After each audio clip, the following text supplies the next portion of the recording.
chapter. Just can look at a few things if you want to follow along. I'm not going to read everything. Let's begin with the beginning. We have the mention of a Babylonian king. King Belshazzar made a great feast for 1,000 of his lords and drank wine in front of the 1,000. What we have here is a king who is going to actually be the one who is going to see the end of the Babylonian Empire. And in a very curious way, in a very strange fashion, because we have the finger that writes on the wall, and he is warned that he's not found favor with God, obviously, and he's even going to be killed. What is very surprising, as far as biblical critics, sometimes biblical experts are more experts and critics than anything else, is that they say, and they've been saying for a long time, well, you can read all the accounts of the Babylonian kings, and you will not find this king, Belshazzar. And it's been a way of being very critical towards Daniel, already considered like very untrue, probably a fable and a myth. It couldn't happen, and all this kind of stuff. Here's a few thoughts. The first thought is what we see here, if you think about it, is the fall of this king Belshazzar, which is mentioned as the last king of Babylon, and it really didn't go very well for him. Did you notice that in the story? It doesn't end very well for him. Again, if the Babylonian chronicles of the kings did not record this king and what happened to him, would that be a surprise? No. It wouldn't be a surprise, just like they didn't record what happened to Nebuchadnezzar when he became a beast. Or like the Egyptians didn't record all the hardening of heart of the Pharaoh and all the plagues. That would not be surprising, because these kings, these records of these kings only wanted good stuff to be told about them. And we know that. But it's not only that, because here archaeology comes to our help, finally. And it's always like that. There's a reason why this king Belshazzar is not mentioned. Nabonidus is mentioned as the last king of Babylon, but it's not Nabonidus here. It's Belshazzar. So what happened? What happened, we learn later on, actually in 1854. It was an archaeological discovery. You can actually read about it if you want to. You can go to Wikipedia. And the discovery they made is called the Nabonidus cylinder. It's like a cylinder. A cylinder was like a message written on a cylinder, all around. It was a message was given to somebody to carry it to somewhere, like a letter or something like that. It had cuneiform language. That was the writing of the ancient Chaldeans, Babylonians. Well, they discovered this. Cylinder called cylinder Nabonidus, and what this cylinder was saying was that, in fact, what happened is that this last king of Babylon, which everybody knew was Nabonidus, actually had pretty important, significant mental issues, and finally basically had to give the regency, the kingdom, to his son Nabonidus, and he's mentioned in that cylinder, Nabonidus. They kind of co-reigned for a while, but not only that, but actually we learn from this piece of archaeology and from other writings, ancient writings, that this Belshazzar actually fled Babylon, went away and lived in Arabia at the end of his life. So actually it was his son who was Belshazzar who was right. So the Bible was right all the time, and the Babylonian chronicles were wrong. Not surprising.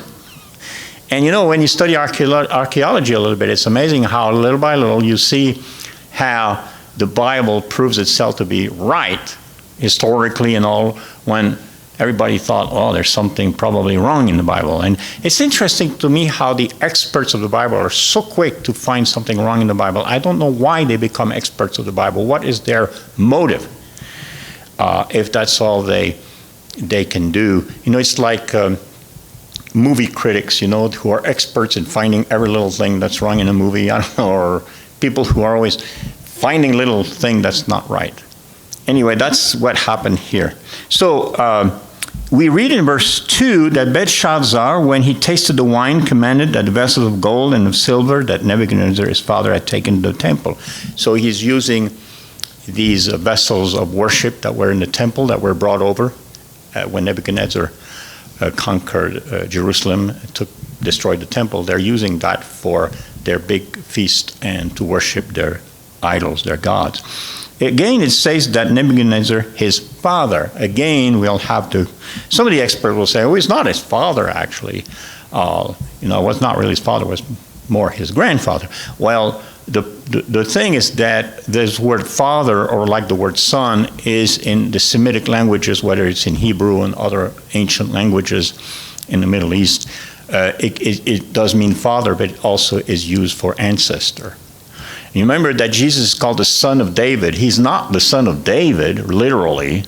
He's a descendant of David, and that's what son of means. And if you look at the genealogies of Jesus in the Gospel of Matthew, you see the son of, the son of, the son of. And finally, we see that even this Jesus is the son of Abraham, the son of David, the son, he's a descendant. That's what it means. And we find that in a few other places in this text, this expression, the father. For example, in verse 11, there's a man in your kingdom in whom is the spirit of the holy gods in the days of your father, light and understanding and wisdom like the wisdom of the gods. So, yes, he sees a hand that writes something on the wall. It's pretty scary. And he asks his wise men, like it's happened before, to give him an explanation of what does it mean, these three words that are written there? What's the interpretation of that? What is the significance? They cannot explain, of course. He is alarmed. Verse 9, his color changed and his lords were perplexed. I doubt that the Babylonian chronicles would write about this. They would probably not want to talk about it too much. But the Bible tells us what happened really. So the queen is remembering this Daniel, who can explain. She remembers, and so the queen advises the king Belshazzar to consult with this Daniel. Verse 11 again, in the days of your father, light and understanding and wisdom like the wisdom of the gods. Put that together, it's called syncretism. We have to deal with that. It's not surprising at all, I think. So that's interesting that we have this expression there in verse 11. At least she recognizes that there's wisdom of God in Daniel, and that's why he's able to explain when these others are not able to explain that.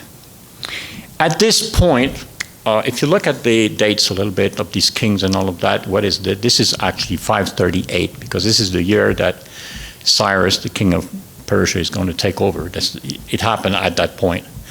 Daniel is about 84 years old at this point. So we got to realize, because he was taken into captivity around 606.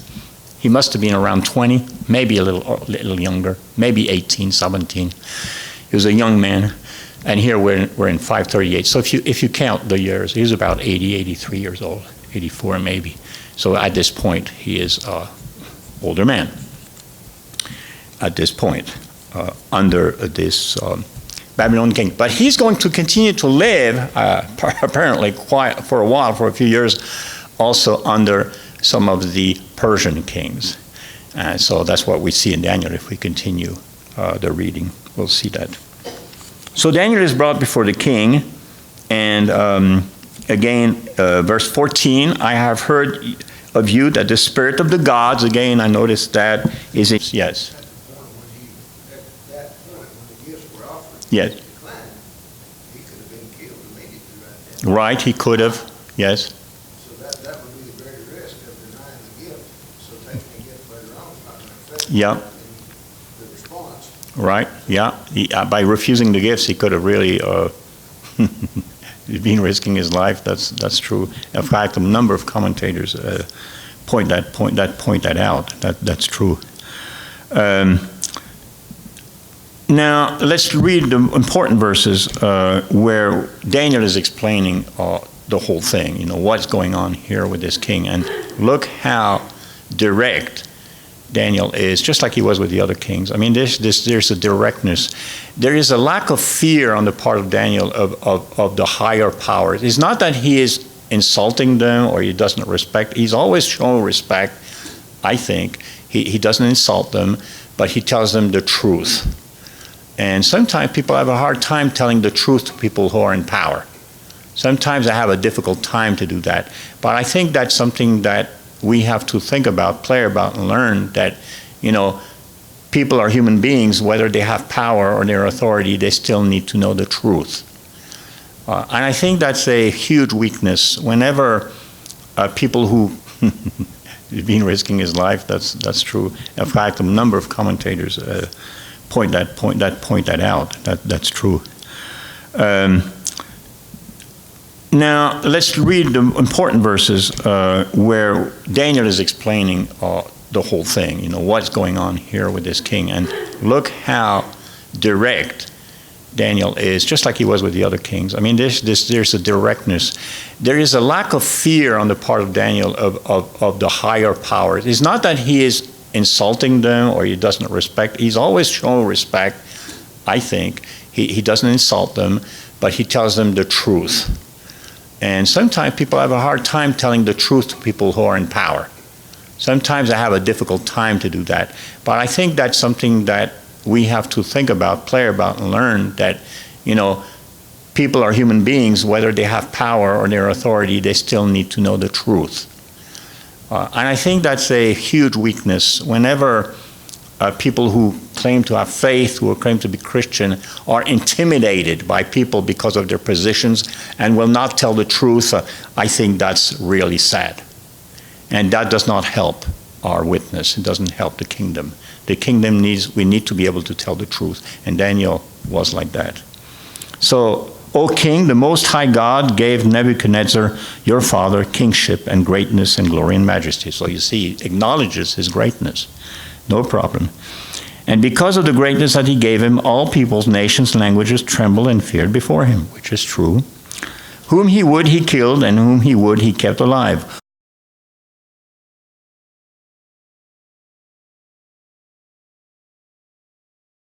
To deny God and don't want to even mention God completely, that means they are being hardened by their position, and there's not much hope there. Because when you think about the idea of hardening, we know what that means.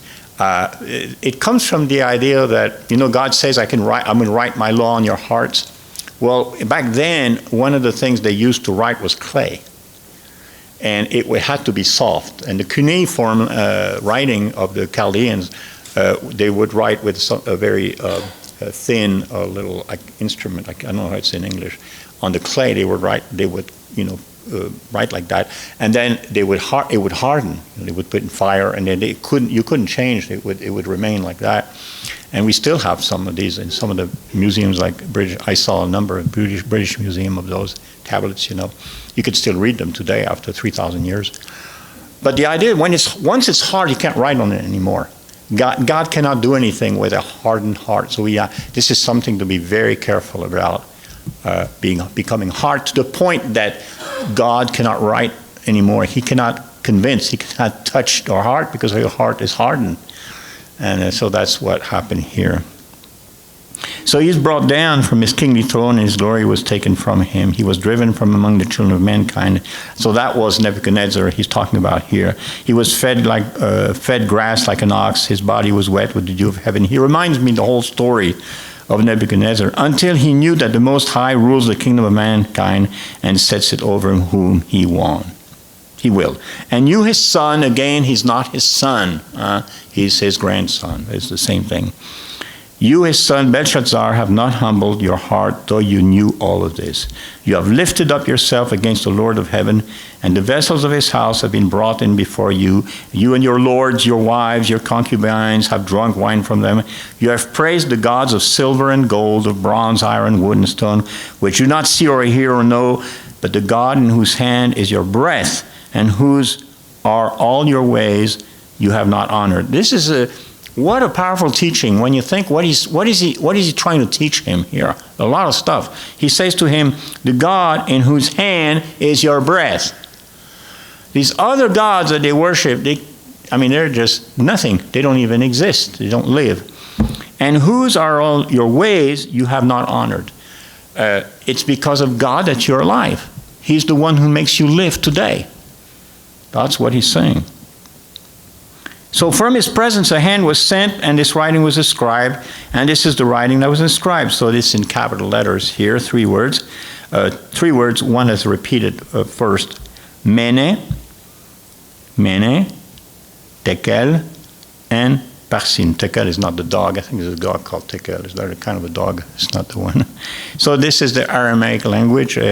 Aramaic language is one of the, there's about 30, 35 Semitic languages.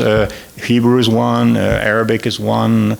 Today, actually, this Aramaic language is called Syriac, but it's the same language, this language that was spoken in Chaldea, spoken also in Palestine in the times of Jesus, and still spoken actually in most parts of Syria. Today, I've met people actually from Syria. In Holland, they spoke Aramaic, and I took some Aramaic at some point myself. Not a whole lot, but still interesting language. So mene means numbered, okay, numbered. And then tekel means weighed, and parsin means divided. That's where we get the word Persia from, actually, parsin. One thing about that word parsin is that actually it doesn't mean something is divided in two. It means something is smashed in pieces. That's what the word actually means. If you go down into understanding the word, that means you take something and you smash it, and there is in 100 pieces. That's what the Babylon is going to be. It's going to be smashed. So that's the idea, and you're not going to find any much of it anymore. So he explains what it is, Mene, God has numbered the days of your kingdom and brought it to an end. Tekel, you have been weighed, and the balance was found wanting. And Peres, your kingdom is divided and given to the Medes and the Persians. So they are together. It's a Medo-Persian empire. It was kind of, you had the Medes and the Persians, but Cyrus kind of brought them together and formed a coalition. Cyrus known as Cyrus the Great. So Belshazzar gave command, and Daniel was clothed with purple. A chain of gold was put around his neck. A proclamation was made about him that he should be the third ruler in the kingdom. And then we read that very night, Belshazzar, the Chaldean king, was killed. Let me tell you something a little bit about the text here, about the division of the text here, because when we read something like this, we have to understand what's going on here. We have verses, chapters and verses. So when we read this, and your Bibles are probably the same as mine, right after verse 31 we read, and Darius the Mede received the kingdom being about 60 years old. We think that this is talking about right then when the city of Babylon, the kingdom was overtaken and he was killed. Immediately we think, well, then that's about Darius the Mede, but it's not. The king who did that was Cyrus the Great. He's not mentioned here. Immediately the text brings us to something else. We have to understand that these divisions between chapters and verses are not like that in the original text. It's finishes. Once you have the Chaldean king was killed, that's it on that subject. Now, the book will deal with another king, Darius the Mede. Now, what's interesting is that we know it's Cyrus the Great, who in 538 took Babylon and got this guy killed. And in fact, not only that, Cyrus was important because he made an edict, he wrote an edict to free the Jews, the ones who wanted to go back home and rebuild their temple. Nothing is said about him here. And so again, critics say, why is that? Because God didn't want to put an emphasis on that guy. Why? That's interesting. Why did not God want to put an emphasis on Cyrus? Because Cyrus is not the big guy here. God is. Cyrus is not that important. Wow, Cyrus, he should be important. No, he's not. That's why he's omitted. And here's why. Because God in Isaiah, we'll see, we'll look at that. In the book of Isaiah, we find Cyrus. In 2 Chronicles, we find Cyrus. In the book of Ezra, we find Cyrus. Cyrus, hundreds of years before, God told through the prophet Isaiah, I will send my servant. I will send somebody who will deliver you after 70 years of captivity. His name will be Cyrus. It's amazing. It happened exactly, exactly how God had prophesied. So let's look at that. Maybe we can go to Isaiah. Let's read in Isaiah first. And then we'll look in Chronicles and Ezra because they're mentioned this king. Okay, so I'm in Isaiah here. 45. Well, we could read 44 before that. These are long verses, but verse 27, chapter 44, God is the one who says to the deep, be dry, I will dry up rivers. Okay, God is speaking, what he's doing. He says of Cyrus, this is around 700 BC. This is written over 200 years before. He says of Cyrus, he is my shepherd, and he shall fulfill all my purpose. Saying of Jerusalem, she shall be built, and of the temple your foundation shall be laid. Isaiah prophesies before anything like that happens to Jerusalem, to the temple. But he says, Isaiah, it will happen. The city will be taken over by the Babylonians. It'll happen. He prophesies that, and it happened. Chapter 45, thus says the Lord to his anointed one, Cyrus. Cyrus is anointed one, whose right hand I have grasped to subdue nations before him and to loose the belts of kings, to open doors before him, that gates may not be closed. And so he uses this Medo-Persian king, who's going to really become a powerful king, to get rid of Babylon, and also to order the Jews to go back home after the 70 years of captivity, because that's exactly what Jeremiah prophesied, that they would stay 70 years in captivity. 606, that's the beginning of the captivity. In fact, that's when Daniel and some of the others are taken captive. 536, that's how many years? 70. Okay, exactly. God is pretty precise. 538, 536, there's always some differences with calendars, but we're about 70 years here. So, what do we have in 2 Chronicles 36? We're going to go there.